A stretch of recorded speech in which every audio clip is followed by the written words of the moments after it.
kita. Bapak saudara orang beriman yang sangat diberkati oleh Tuhan Yesus Kristus. Shalom. Shalom. Sekali lagi shalom. Shalom. Puji nama Tuhan, kita berjumpa dalam bersekutu.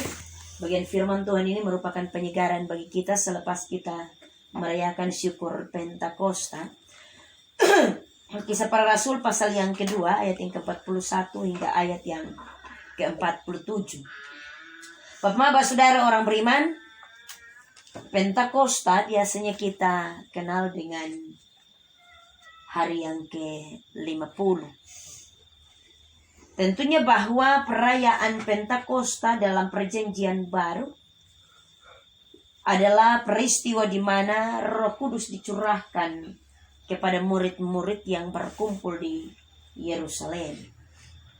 Tetapi tentunya juga Bapak saudara orang beriman bahwa peristiwa Pentakosta sudah ada jauh sebelum Roh Kudus dicurahkan kepada murid-murid.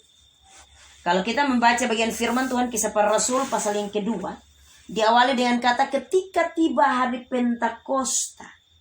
Kata ketika tiba hari Pentakosta berarti bahwa Pentakosta itu merupakan suatu hari raya yang dirayakan oleh orang Israel.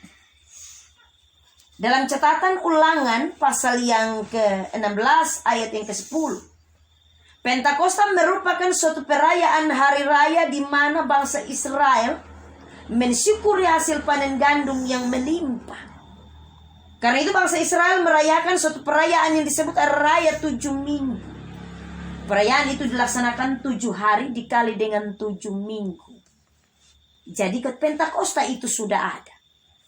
Tetapi Allah menjanjikan kepada murid-muridnya. Dalam ini Yesus Kristus menjanjikan kepada murid-muridnya bahwa ia akan mencurahkan rohnya kepada murid-muridnya pada peristiwa Pentakosta. Setelah peristiwa Pentakosta lewat Bap Mama tentunya bahwa melalui peristiwa Pentakosta itu menjadi suatu tonggak sejarah bahwa gereja bertumbuh di situ. Awal mula gereja bertumbuh, awal mula gereja berdiri, itu melalui Pentakosta. Kata firman Tuhan yang kita baca dan renungkan, orang-orang yang menerima perkataannya itu yang dimaksudkan adalah khotbah Petrus. Setelah peristiwa Pentakosta, mereka mendengar apa yang diperkatakan Petrus melalui khotbahnya. Kemudian kata firman Tuhan mereka memberi diri dibaptis, bertobat, menyerahkan diri kepada Allah, menyerahkan diri kepada pekerjaan Tuhan, menyerahkan diri kepada pelayanan. Ikut bergabung dalam suatu komunitas yang disebut dengan persekutuan orang percaya. Di bahasa Yunani bilang koinonia, persekutuan orang percaya. Kemudian sampai dengan hari ini disebut dengan bahasa Portugis bilang igreja. Igreja atau gereja. Gereja adalah persekutuan orang percaya. Tetapi di bahasa Yunani bilang koinonia. Kata ini firman Tuhan, mereka memberi diri dibaptis dan kemudian jumlah mereka bertambah kira-kira 3.000 jiwa. Tentunya ini merupakan dampak dari hari Pentakosta. Hanya ketika orang mendengar khotbah Petrus, kemudian mereka memberi diri dibaptis dan kemudian mereka ada dalam jumlah suatu persekutuan kira-kira 3.000 jiwa. Tetapi tentunya bahwa Pentakosta memberi dampak yang sangat besar Bapak saudara orang beriman. Memberi dampak kepada persekutuan dari 3.000 jiwa itu. Memberi dampak kepada persekutuan jemaat mula-mula. Memberi dampak kepada gereja. Jemaat mula-mula mengalami dampak Pentakosta yang pertama. Mereka hidup dalam bertekun, dalam pengajaran rasul-rasul dan dalam persekutuan. Hidup bertekun dalam pengajaran rasul-rasul dalam persekutuan. Artinya bahwa mereka bertekun untuk bersekutu bersama-sama, membaca merenungkan firman Tuhan bersama-sama, melayani bersama-sama, membangun kehidupan iman bersama-sama. Mereka benar-benar bertekun ini tentunya kalau di bahasa yang lebih lagi artinya bahwa dong sungguh-sungguh untuk ada dalam ini persekutuan, sungguh-sungguh untuk ada dalam bertekun dalam pengajaran, sungguh-sungguh. Tetapi juga dalam persekutuan dan pengajaran mereka bersungguh-sungguh melakukan, bikin sama-sama, semua bersekutu dan kemudian bersama-sama melayani dan mengalami sukacita. Bapak saudara orang beriman yang sangat diberkati Tuhan. Tetapi tentunya bahwa dalam persekutuan itu kata firman Tuhan, dan mereka selalu berkumpul untuk memecah roti dan berdoa. Berkumpul dan memecah roti dan berdoa. Memecahkan roti ini merupakan lambang saling berbagi, saling menopang, saling mendukung. Ini bukan hanya omong soal perut ya Bapak Mama, tetapi ini omong soal bagaimana kita saling mendukung dan menopang. Dilanjutkan dari bagian firman Tuhan ini, maka ketakutanlah mereka semua, sedang rasul-rasul itu mengadakan banyak mujizat dan tanda.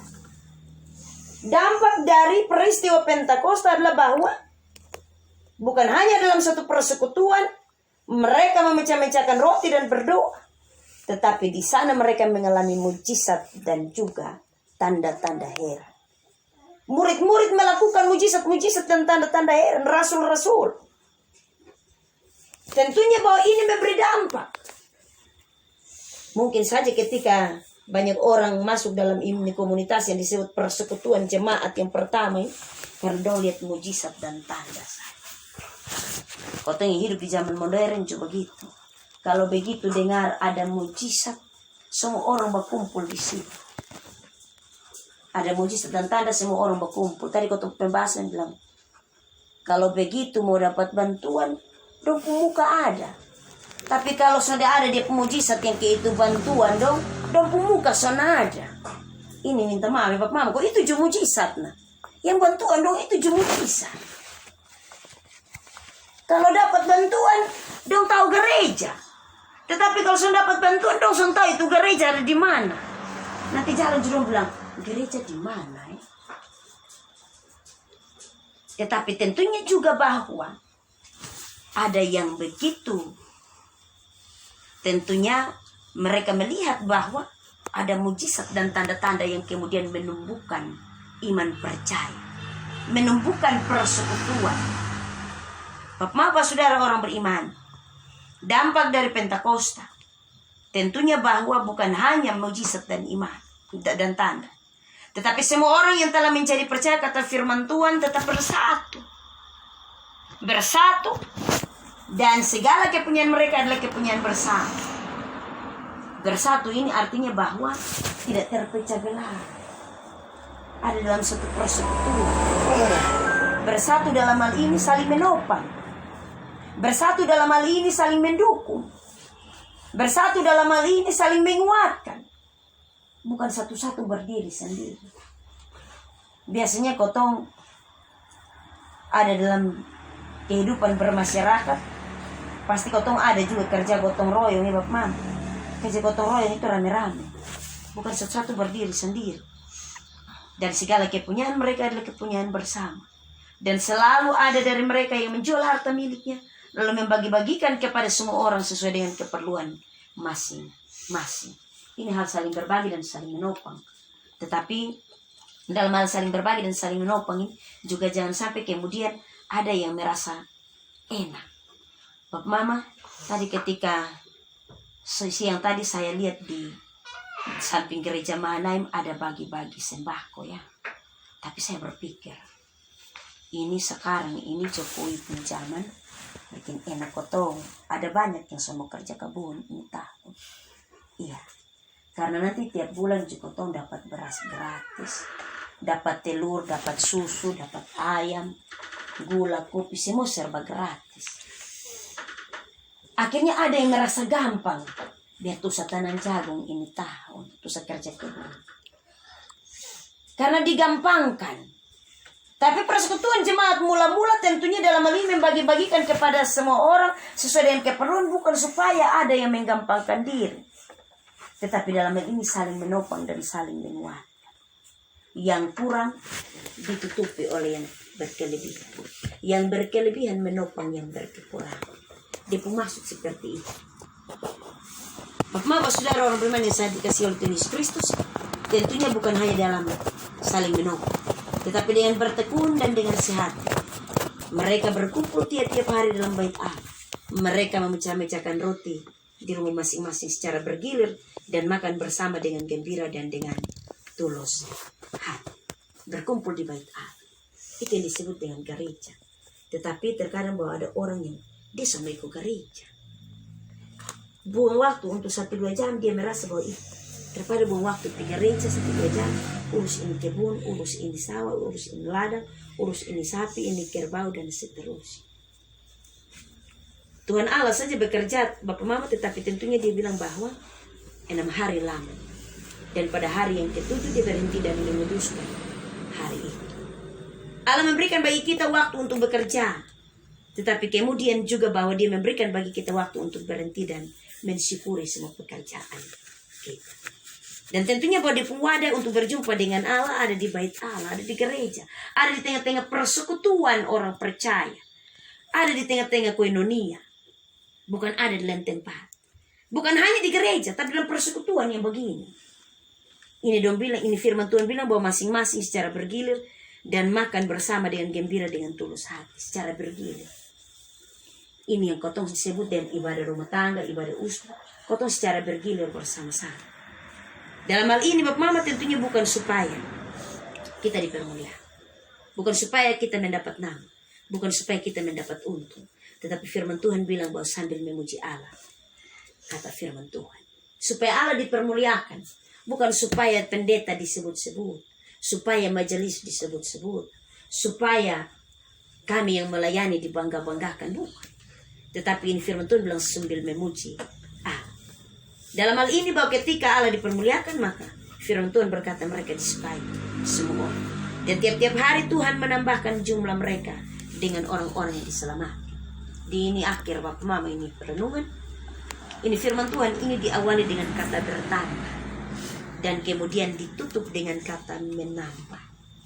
Bertambah dan menambah. Ini dia omong soal kotong pelayanan. Kotong bekerja maka kotong akan bertambah-tambah. Itu pekerjaan Tuhan. Kotong bekerja dulu bertambah, itu berarti bahwa kotong ada bekerja. Kotong melayani, kotong melakukan kotong tugas. Begitu melayani pekerjaan Tuhan, melayani kotong rumah tangga sebagai suami, sebagai istri, sebagai keluarga. Di situ maka kotong akan bertambah. Tetapi tentunya bahwa di samping itu, di akhir penutup dari bagian firman Tuhan ini, untuk kemuliaan nama Tuhan. Maka kata firman Tuhan, Tuhan menambah jumlah mereka. Kotong bikin dulu baru kemudian Tuhan bikin. Kotong kerja dulu maka Tuhan akan kerja. Apa yang kotong buat Tuhan perhitungkan. Sehingga kata firman Tuhan, Tuhan menambah jumlah mereka. Baik dalam kehidupan tiap-tiap hari, kehidupan berkeluarga, kehidupan beribadah, kehidupan pelayanan, Tuhan menambahkan bagi kita. Tuhan memberkati kita dengan firman-Nya Bapak Mama, terpujilah nama Tuhan.